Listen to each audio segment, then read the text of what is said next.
My name is Michael Lane. I'm 51 years old, and for most of my adult life, I've worked as a structural engineer. The kind of job that doesn't show up in glossy magazines or Hollywood scripts, but one that keeps bridges standing and buildings upright long after people forget who designed them. I like clean lines, blueprints, quiet order. I like things that make sense. I met Laura in the faculty lounge of the university where I was guest lecturing for a short stint on environmental design. She was standing next to the espresso machine, correcting a student essay with one hand and stirring her coffee with the other. No sugar, just a touch of cinnamon. I noticed her handwriting first, elegant, even when she was in a hurry. Then her voice, measured, refined, the kind of tone that made undergrads sit up straighter and visiting professors try not to look too eager. Laura taught modern European literature and had a reputation for being brilliant, intimidating, and occasionally disarming. That last part was reserved, it seemed, for select company. I guess I had been part of that company once. We were married for 16 years, long enough to build a life. We bought a house with ivy-covered brick and creaky floorboards that she claimed made it charmingly imperfect. We hosted book club nights, worked crossword puzzles on Sunday mornings, and raised a golden retriever named Elliot who believed he was human. But in time, even Elliot stopped sleeping by her side of the bed. It started gradually, the way decay always does. A dinner that was once shared became a plate wrapped in foil on the stove. She began attending more faculty events, colloquiums, she called them, although I started to notice how often they fell on weekends.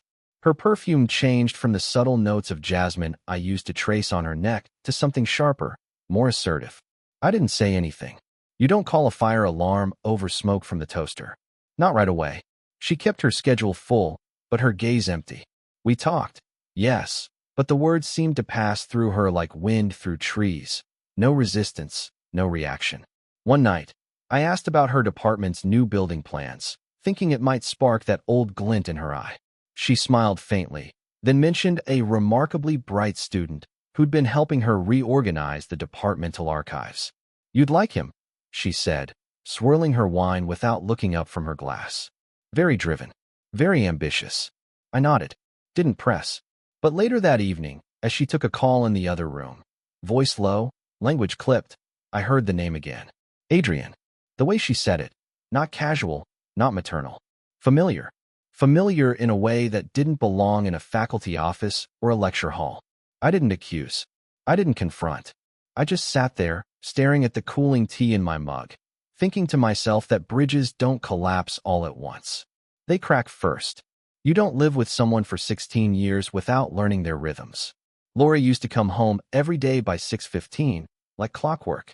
Shoes off at the door, mail on the counter, a faint sigh followed by the rattle of the cutlery drawer. It was predictable, dependable, like the turning of a watch hand. But then the routine started to slip. Some nights, she came in at 7:30. Other times not at all, just a text around 9. Department meeting ran late, or helping a student prep for a thesis defense. She was always careful with her words, but after a while, it wasn't the lies that stood out. It was how practiced they sounded. One Tuesday, I stopped by her office unannounced.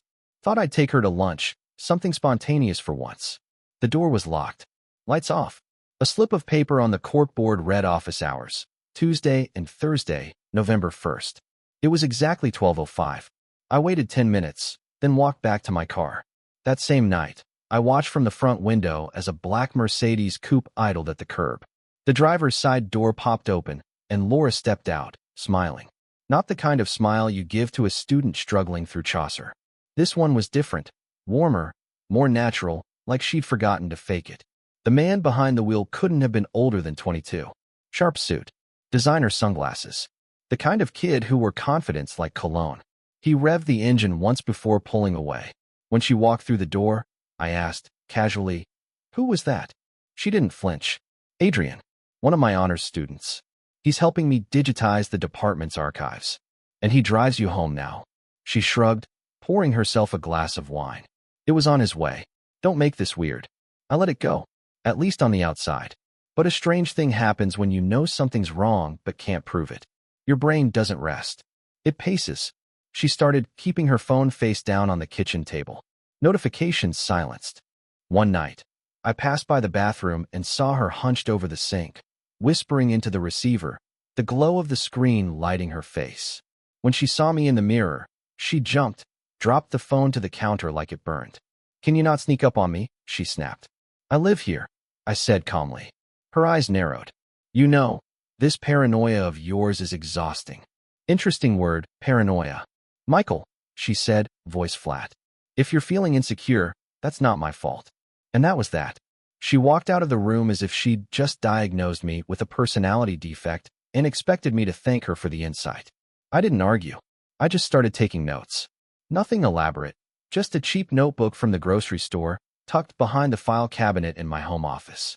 Page 1, Wednesday, February 8th. Left for staff meeting at 5:20 p.m., returned 9:10 p.m., same perfume as Friday. New earrings. Unfamiliar. I logged every late night. Every vague explanation. Every call taken behind a closed door. No confrontation. No grand speech. You don't interrupt a spider while it's weaving its web. You wait. The moment came on a Thursday. I remember because it was the same night I usually grilled steaks, and she usually complained they were too well done. She was in the shower, music on, humming along to some moody French jazz, when her phone lit up on the nightstand. Just once. I wasn't snooping. I didn't touch it. I didn't need to. I just happened to glance at the screen. Can't stop thinking about last night. Your magic. No name. Just a heart emoji and a lightning bolt. I stared at the message until the screen faded to black. And then I did something unexpected. I smiled. I smiled so calmly, I surprised even myself.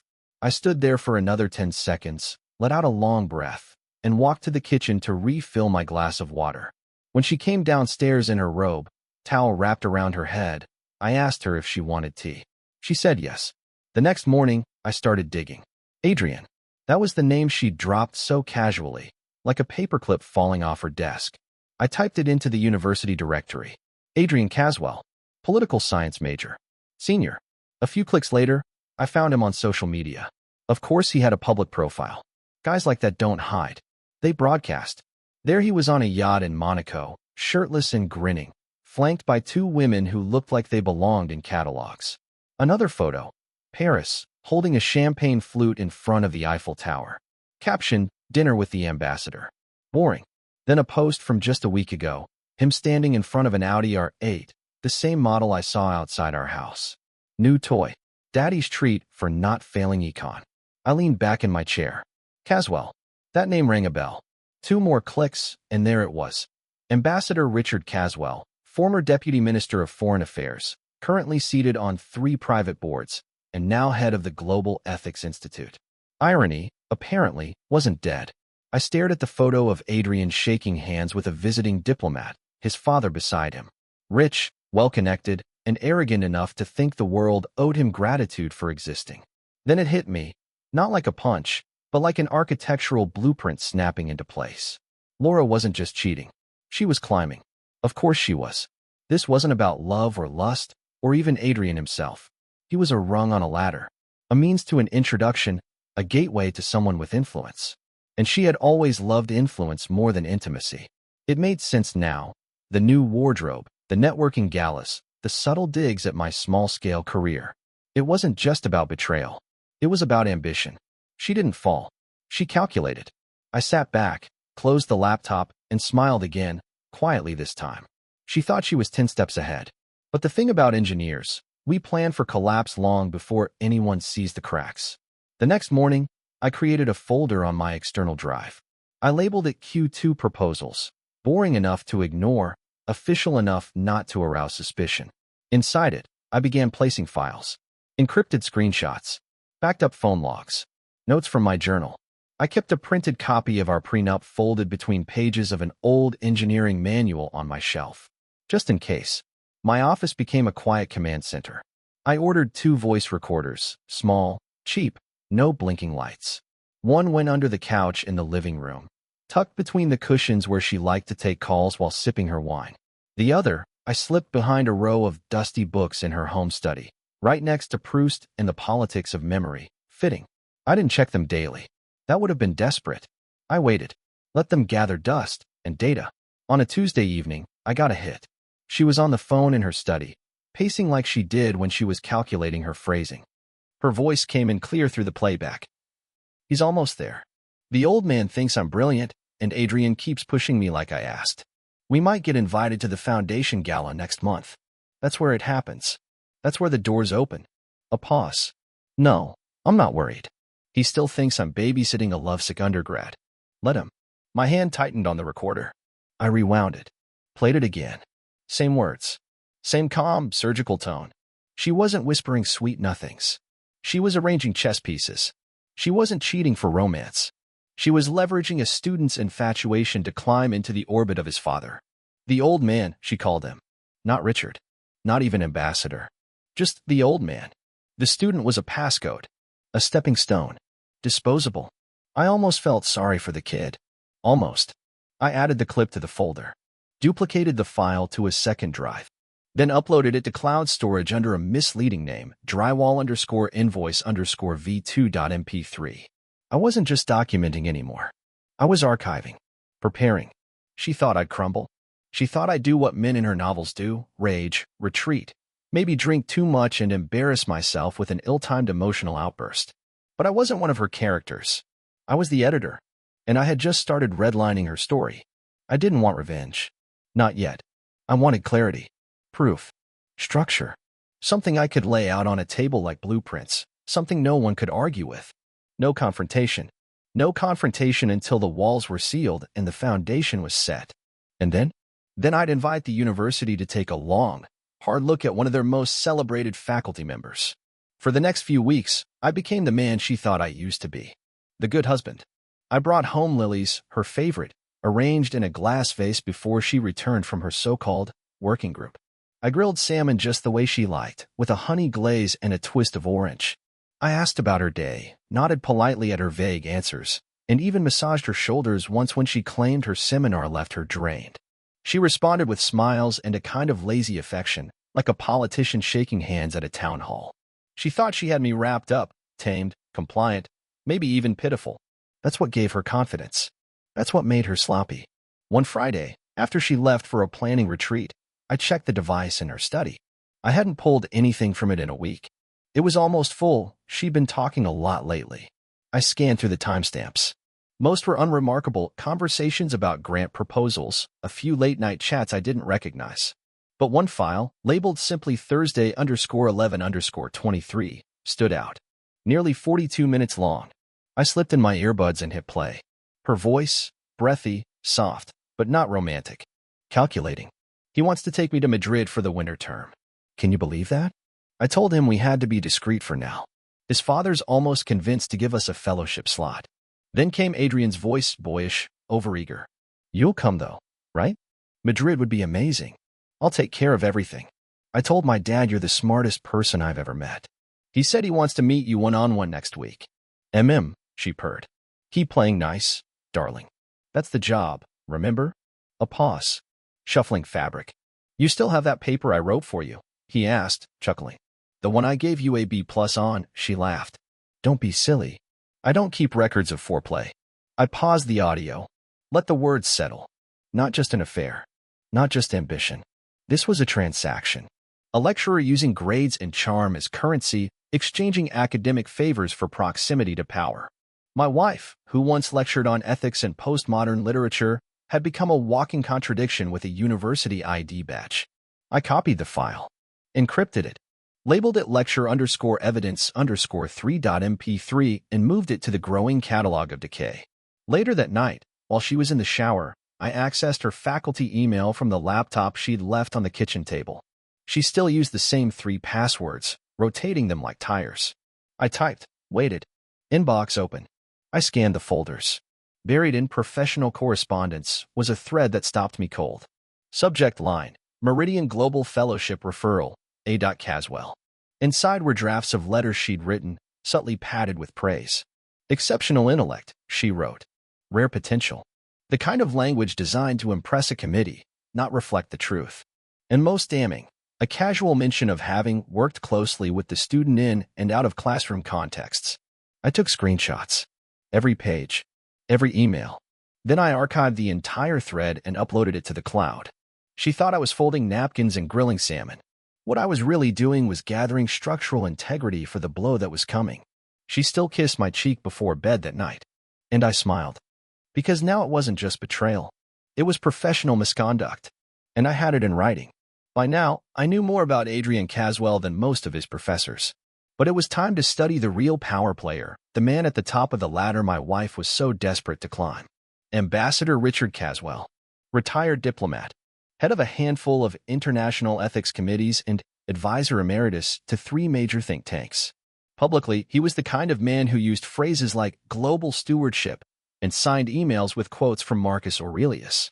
Old money, old power, and, as I learned quickly, carefully insulated from scandal. He gave lectures occasionally at universities, always in crisp suits and always with controlled grace. I watched clips of him online, keynote speeches, Q&A panels, a few interviews with business magazines. If Adrian was the rich kid who bragged about his toys, Richard was the CEO who made sure no one knew the family ever played. I started digging into his affiliations, public foundations, honorary boards, travel schedules. Nothing salacious. Everything curated.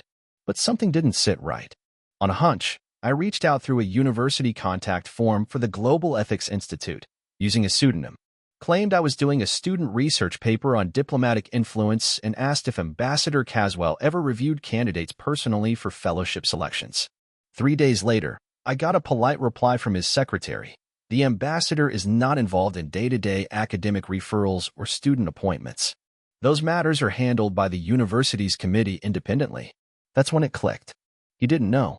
Adrian had name-dropped his father like a backstage pass, and Laura had latched onto it, crafting her own fast track to prestige.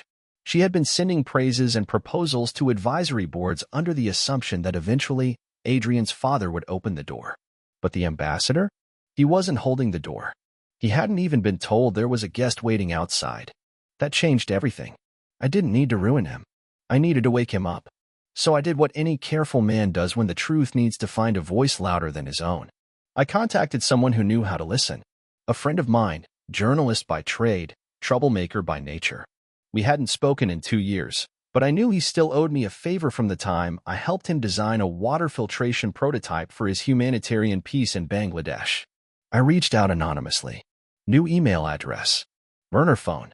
I posed as RK, a university staffer with concerns about faculty misconduct, and attached a few anonymized documents, redacted emails, audio transcripts, committee notes that hinted at favoritism and a potential scandal involving university influence and an ethics board.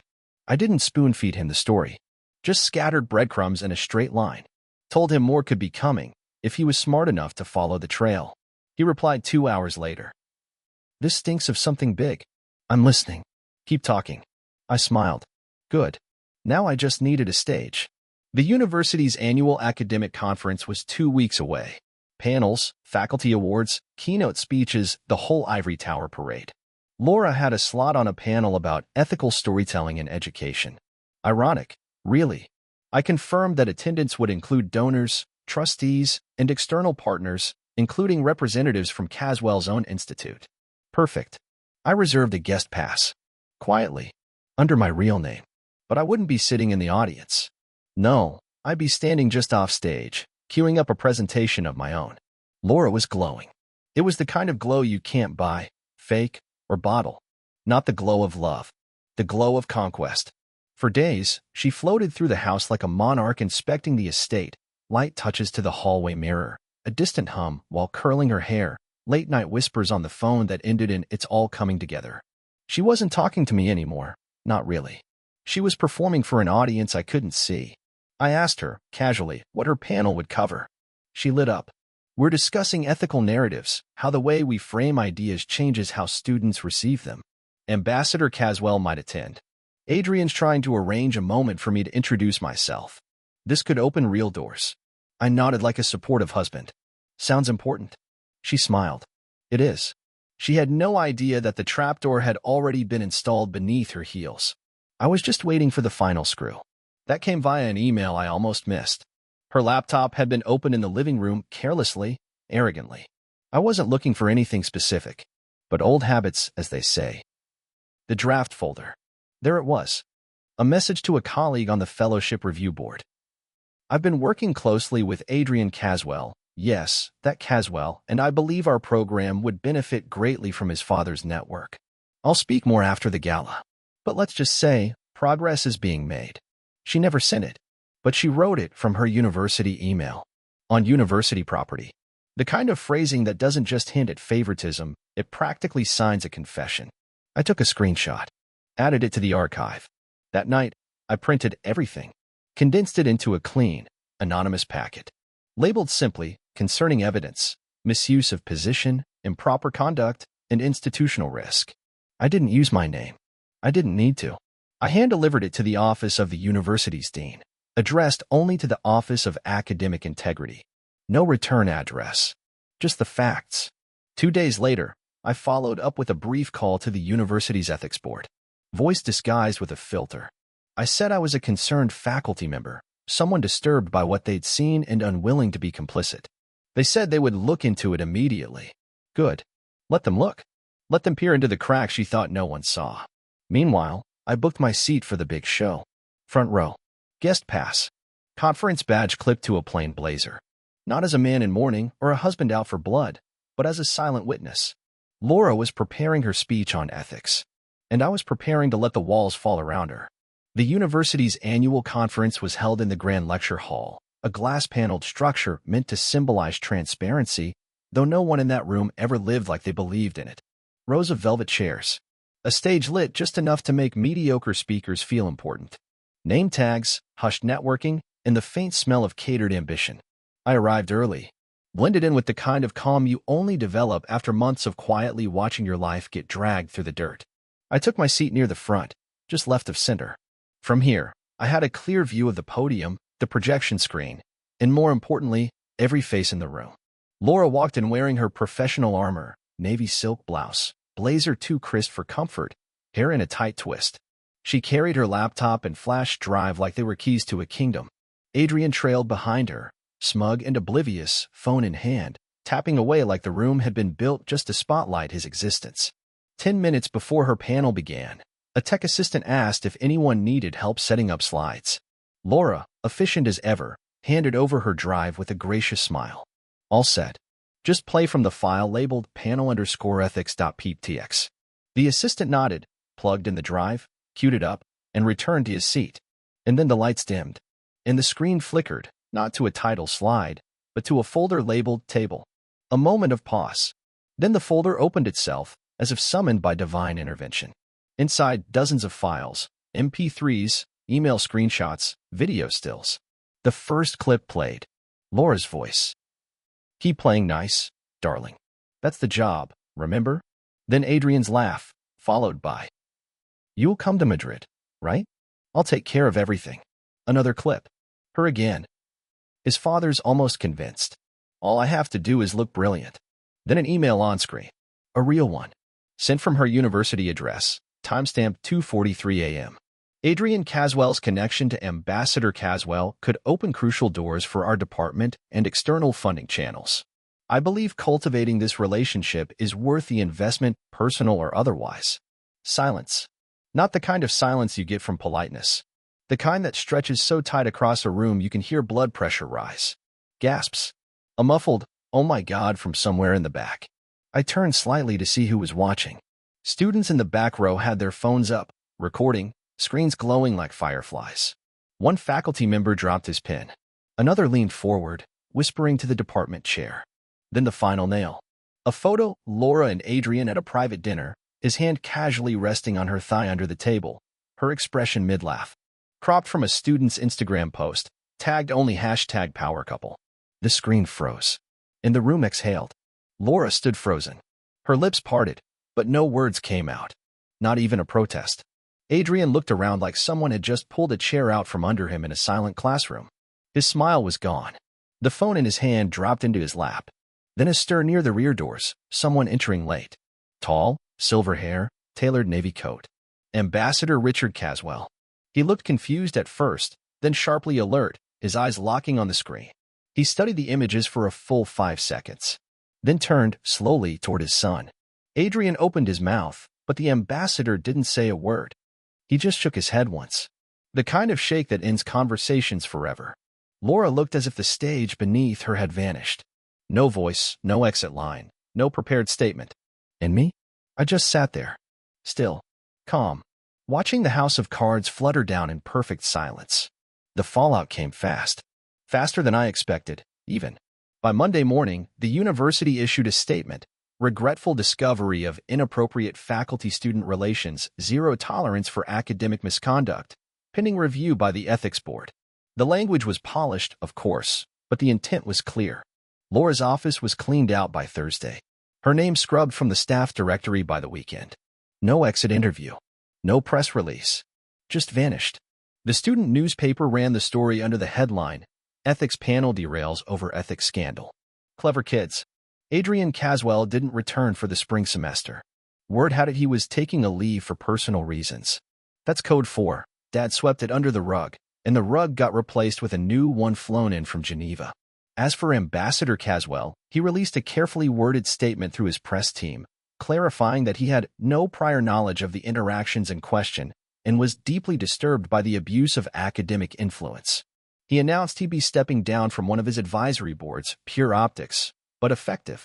The message was loud and clear. The ladder Laura had been climbing was gone, rung by rung. She made one last attempt to salvage it. 3 missed calls. 2 voicemails. 1 email sent at 2:12 a.m. Michael, I didn't mean for this to happen. Can we talk? I made a mistake. I didn't know how far it would go. You have to believe me. I never stopped loving you. Please, just talk to me. I need you to talk to me. I didn't respond. There was nothing left to say. Her things had already been packed by then. 3 boxes, 2 suitcases, 1 folded cardigan she left on the back of the chair I never sat in again. I left it all neatly stacked in the garage, next to the recycling bins. I changed the locks that morning. Not because I was afraid. Because I was finished. There's a strange kind of peace that comes with the end of a performance. When the stage lights fade, and the actors go home. When the applause never comes, and the theater just empties out. She had spent months rehearsing the part of someone who was better than me, smarter, more evolved. In the end, she wasn't any of those things. Just hungry. Just hollow. Let her chase influence somewhere else. Let her explain to her colleagues, to her mother, to herself, how it all went wrong. I was no longer the audience. I had left the show. Viewers, this is the end of the story. We would be very grateful for your likes, comments, subscriptions, and sharing of our stories. See you next time.